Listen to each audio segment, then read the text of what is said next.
Halo, welcome back to my channel. Di sini adalah channel gaming, tapi channel gaming karena kita akan berbicara tentang sesuatu yang disiap. Nah, kali ini tumben saya tidak sendiri karena saya ditemani oleh Hai guys. si cantik manis Aiko. Nah, sebelumnya saya mundur dulu aja. Saya bilang, Aiko, kita mau bahas apa sih hari ini? Jadi kita mau bahas suatu virus yang lagi bisa viral lah di kalangan anak muda, remaja, dewasa. Semua kalangan kayaknya tahu deh virus ini. Wah, virus apa tuh? Aku nggak tahu nih. Kita mau bahas virus herpes, Kak. Herpes, gak pernah dengar. Aku waktu itu dengar waktu kelas 9 gitu, tapi bukan herpes namanya asal singkat. Bisa dijelasin nggak sih? Oke, gue mau bahas dulu tentang definisinya deh. Virus herpes ini kelompok virus yang menyebabkan penyakit pada manusia dan hewan. Wah, manusia dan hewan.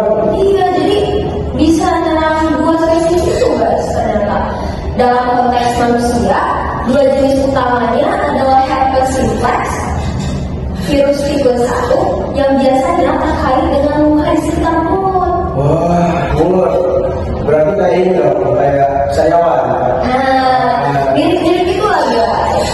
Sedangkan ada juga herpes simplex virus tipe 2 yang terkait dengan infeksi genital. Herpes dapat menjadi infeksi seumur hidup juga kalau pengobatannya nggak benar. Mau ditangani ya?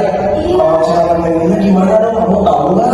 Nah itu dia, gue masih kayak bingung-bingung gitu. Lu punya orang nggak buat bahas ginian? Gue punya orangnya. Ya, kali ini kita akan mengundang ahli farmasi dan juga seorang dokter yang akan menemani kita di hari ini.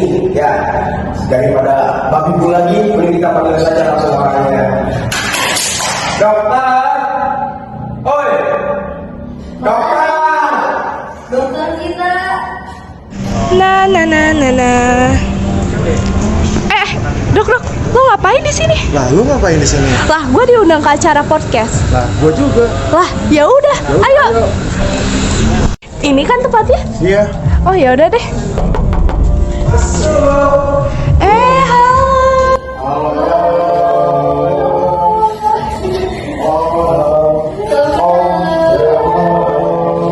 Siapa dia?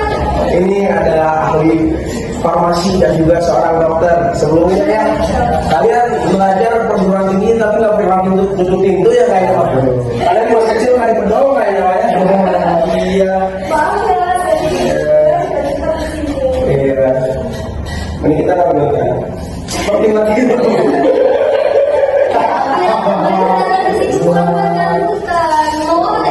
Kita membahas suatu virus-virus. Apa sih tadi aku lupa?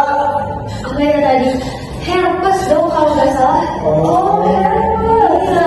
Jadi tadi tuh kita udah sempat bahas definisinya, tapi masih bingung gitu.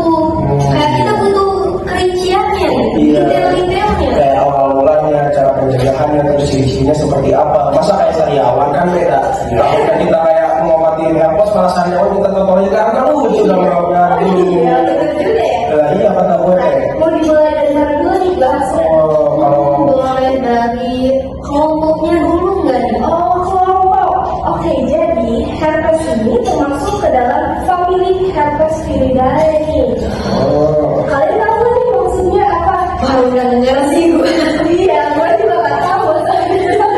lah, iya kata gue. Nah, terus selain famili, kita juga bisa melihat kelompok dari suatu virus itu dari jenisnya. Genus herpes itu dia masuknya ke simplex virus. Apa sih itu sih virus? Apakah kayak triplex? Beda kan? Simplex virus. Lalu selanjutnya juga ada spesies. Dilihat dari spesies virusnya. Dimana kalau virus HIV, herpes ini itu dibagi jadi dua. Dok, akhirnya sama herpes beda loh dong. Iya. Air memang kan nggak bisa sembuh dok. Udah kalau nyembuhinnya jalanin aja dulu. Sesuai kebahannya ngangkat ya bener kan? Aduh, iya. Iya. Iya, ya udah pokoknya intinya spesies itu dibagi ada dua nih. Yang pertama itu ialah virus herpes simplex 1 atau disingkat jadi HSV1. Lalu yang kedua ada virus herpes simplex itu disingkat jadi HSV2 gitu. Oh. Nah, udah jelas belum tuh? Aduh, aku masih pusing nih. Masih banyak yang masih banyak yang aku paham. Bisa dijelasin lagi dong? Kita bahas strukturnya kali ya. Dokter gimana nih? Oke, kita bahas struktur ya. Jadi struktur virus herpes tuh, virus herpes simplex (VHS) adalah anggota famili Herpesviridae dan subfamili Alpha herpes virus yang diselimuti dengan genom kompleks berkisar dari sekitar 120 hingga 250 kbp dan dikodekan untuk 70 hingga 200 gen. Oh, ini jangan kita tandanya jadi kita gaming di sini. Nah, ini dia nih struktur virus herpes yang lebih jelasnya. Di mana terdiri dari 4 lapis, yaitu lapisan inti dengan DNA ganda, kapsid bentuk ikosaedral yang mengelilingi lapisan inti dengan diameter 100 nm, serta dibangun dari 162 kapsomer. Tegumen sendiri yaitu lapisan yang mengelilingi kapsid dengan struktur amorphous dan envelope yang merupakan bagian terluar dari fungsi menyelubungi tegumen berbentuk bulat hingga pleomorfik dengan diameter 150-200 nm. Juga terdapat glicoprotein di bagian terluar virus tersebut loh. Jadi kita tahu tiap hari lihat pasien, lihat manusia. Oh, pasien bukan manusia. Mereka pakai gelas borbon dengan oke. Nah, terus buat tambahan struktur dari virus herpes ini juga bisa kita lihat dari bentuknya ataupun di mana bentuknya itu bisa dilihat dari bentuk kapsidnya, yang mana virus herpes ini berbentuk kapsid ikosaedral. Apa tuh? Iya, Berbentuk bulat lah kayak macam itu ya. nanti kita tayangin gambar. Iya, gambarnya dari sebelah sini atau masa gambarnya semua gambarnya dari sana. Iya, editornya mampus di sana. Iya, tenang ada sini ya. Oke, tapi Baru strukturnya kayak Iya. masih ada ciri-cirinya itu gimana tuh? iya, karena kan kita nggak tahu kayak bentuk kapsid itu apa gitu kan yang tadi dokter Mbak Sati ini ngomongin kan. Iya, jadi kita kan harus memberitahu layak kamu ciri umumnya kayak gimana gitu loh. Kayak yang hal kamu tahu gitu bagaimana. Siap-siap. Di sini ciri umumnya itu bisa dilihat dari jenis virus DNA-nya. Oh. Di mana virus herpes ini termasuk dalam kategori virus DNA, di mana dia tuh kan tadi genetiknya tuh ya tadi DNA, gitu. Bukan RNA ya, bukan. Jadi dia ganda gitu, bukan tunggal. Oh. Lalu bisa dilihat juga nih dari siklus replikasi yang kompleks gitu. Karena virus herpes ini memiliki siklus replikasi yang kompleks yang melibatkan tahap laten dan tahap aktif. Nanti setelah infeksi, virus dapat memasuki fase laten di dalam sel, di mana DNA virus akan terintegrasi ke dalam genom sel inang. Mau lagi nggak nih? Mau. Oke, lagi. Nah, ciri umumnya lainnya itu bisa dilihat dari selubung virionnya, yang mana Ya, apa emang itu musim penyakit saya ini batuk lagi maaf suara saya sumber struktur selubung menyelubungi partikel virus herpes. Selubung ini berasal dari membran sel inang dan membantu virus melepaskan diri dari sel inang dan menyusul infeksi pada sel baru. Gitu. Tapi ini kan baru ciri umum gitu. Iya, Kita butuh apa lagi nih? kita butuh yang spesial gitu kayak martabak yang belum aja. Kita butuh yang khusus. Kalau kayak gitu kan. Iya, kita butuh yang khusus gitu. Bagaimana khususnya tuh seperti apa gitu? Oke, boleh saya jelasin ya? Oke. Saya jelasin ya. Ciri khusus itu glicoprotein. Pada selubung virus herpes mengandung glicoprotein yang memainkan peran penting dalam pengenalan dan masuknya virus ke dalam sel inang. Glicoprotein ini juga menjadi target bagi sistem kekebalan tubuh.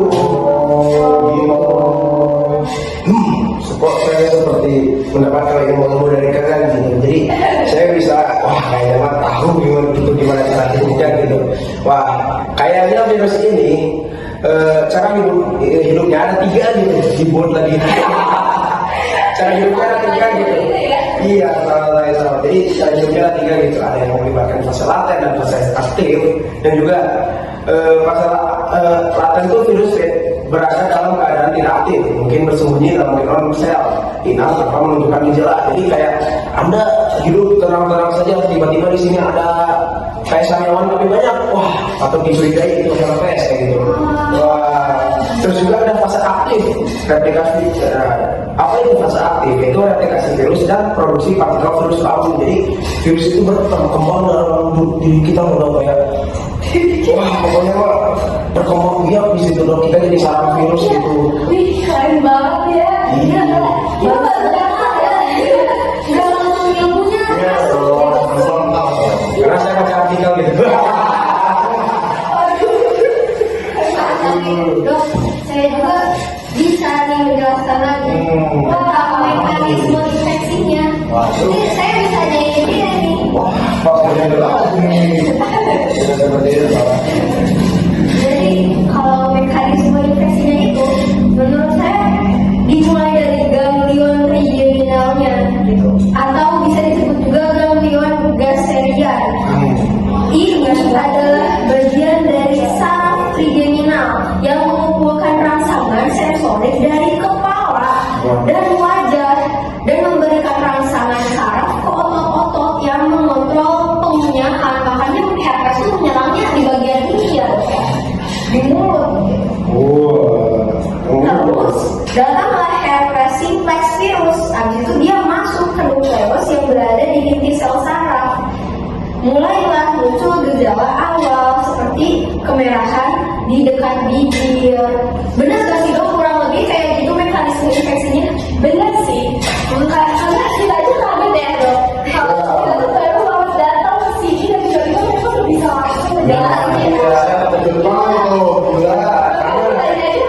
Karena kita tahu yang datang itu dokter dan ahli farmasi yang terkenal gitu. Ada dokter Mahmudin dan Ibu Cantik.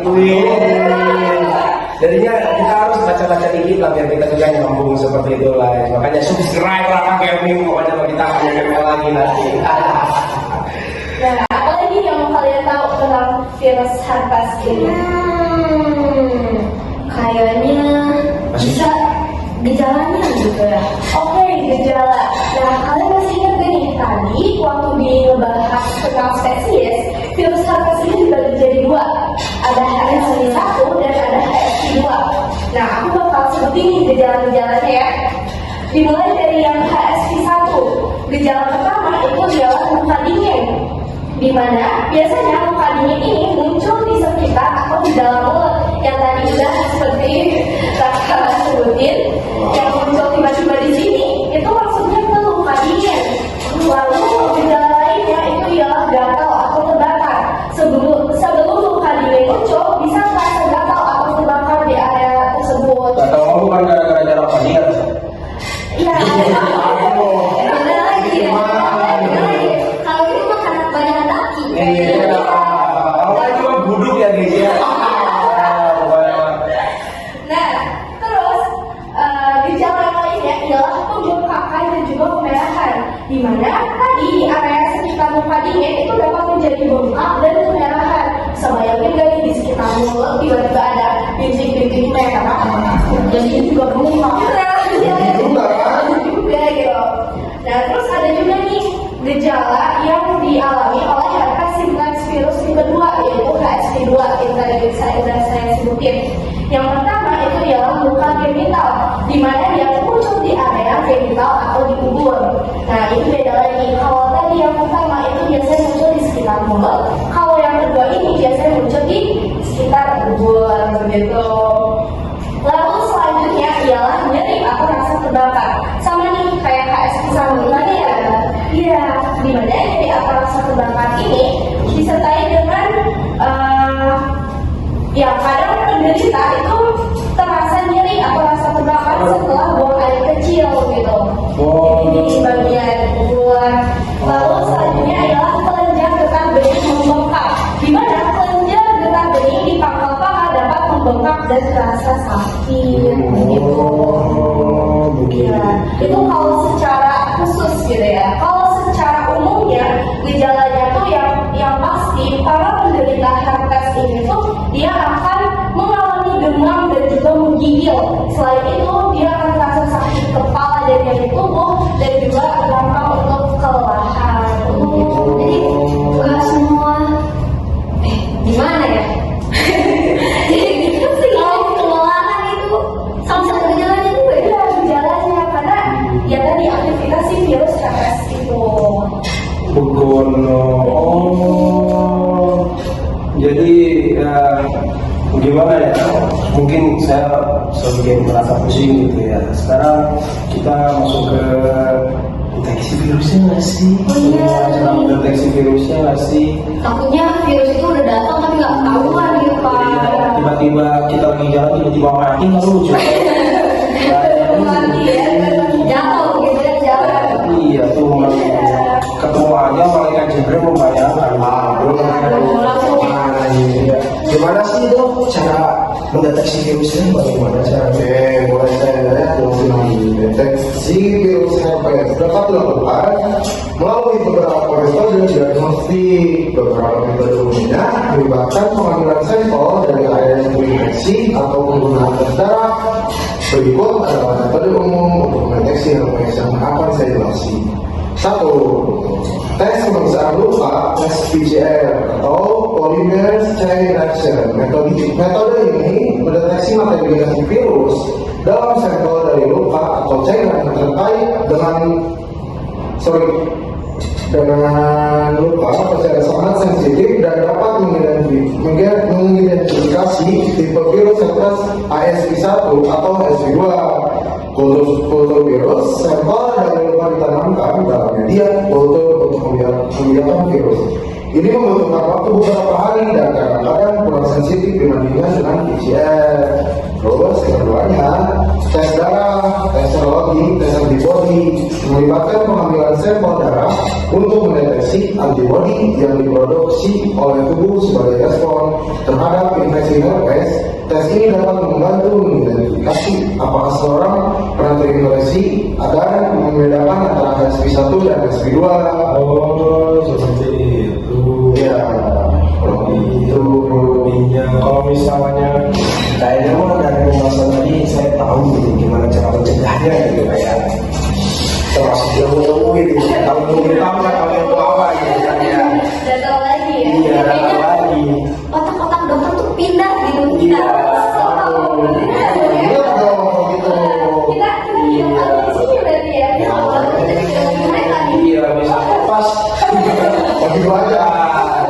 Jadi ya, penanganan herpes melibatkan pendekatan medis untuk mengurangi gejala dan mengelola kambuhan serta pencegahan penularan kepada orang lain. Berikut adalah solusi dan pendekatan yang saya kumpulkan dari kalian semua. Oke, yang saya akan bahas adalah cara pencegahannya. Mungkin herpes itu bisa terjadi karena kita memiliki gaya hidup yang lumayan jorok, seperti tidak merawat tubuh, jarang mandi, bau, berdelan, berdaki, bodoh. Siapa ya? Siapa ya? Seperti itu. Aduh, gitu ya. Pas banget ya. Iya. Jadi kita harus jaga kebersihan, mencuci tangan secara teratur dan juga menjaga kebersihan area yang terinfeksi adalah hal penting. Dan juga kalau misalnya merawat diri juga kita harus memiliki kontak dengan luka. Hindari menyentuh, menggaruk atau menggosok luka untuk mencegah penyebaran virus. Seperti kalau ada luka di sini, yang digosok terus, nantinya bisa tempel ke sini gitu. Kan biar tahu gitu ya. Biar kita Nah, terus juga ini untuk kalangan yang dewasa gitu. Pentingnya melakukan aktivitas seksual dan lupa menggunakan dapat membantu melindungi pasangan seksual dan menggunakan herpes seperti itu. Nah, selanjutnya juga ada pentingnya komunikasi dan edukasi. Nah, berbicara terbuka dengan pasangan seksual untuk status herpes dan langkah-langkah pencegahan dapat membantu mengelola stok penularan seperti itu. Aku ditelepon sama bos ya, sebentar ya. Aduh, maaf ya. Tinggal ini. Kita lanjut deh. Oke, ada yang terakhir nih belum dibahas, dokter. Tapi kayaknya bisa saya sebut Oh, boleh kok. Boleh tuh. Ini termasuk yang mulia kali ya. Ini saya menyerap banyak sekali gitu. Bagus. Iya. Jadi saya udah baca-baca nih tentang pengobatannya gitu. Katanya disuruh minum obat antivirus gitu ya dan menggunakan salep. Oh ya, itu penting banget. Katanya penggunaan topikal pada luka dapat membantu mengurangi gejala juga nih. Jadi si lukanya bisa nggak begitu sakit dan malah berkurang gitu. Kalau udah terlanjur sakit atau gatal banget gitu bisa pakai juga pengurang nyeri dan demam kalau yang ada demamnya gitu kan. Ya. Terus katanya ada vaksinnya juga ya Pak? Iya dong. Saya dengar namanya itu PZV ya. PZV. Wah, keren banget. Wah, Tahu? Iya. mind blowing. Keren. Padahal saya bukan anak dokteran gitu. Wah, aduh mas bilang, aduh podcastnya sangat ya menarik juga. Kalian juga diundangnya pakai hal lokal gitu kan. Aduh, Sepil ini. sepil ya, sepil. Karena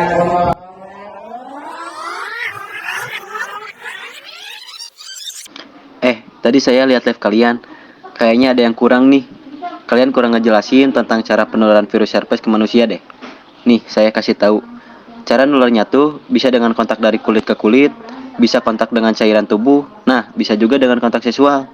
Tapi gak apa-apa deh, petis kalian udah mau ngedukasi banyak orang kok. Keren-keren. kali ini kita channelnya edukatif ya guys ya. Demi hal yang ramai juga ya. Pembahasannya udah selesai nih atau belum ini? Beres nih. Beres, oke. Jadi Salam ya. iya, jadi kita sudahi saja podcast hari ini karena ya mengganggu dokter juga, siapa tahu kan ada yang kecelakaan di jalan Jangan diulangi juga. siapa tahu kita ada kecelakaan di jalan, dokternya malah di sini malah oke. Jadi pasiennya nungguin gitu. Iya, jadi kita sudahi saja podcast hari ini. Terima kasih dokter Candi.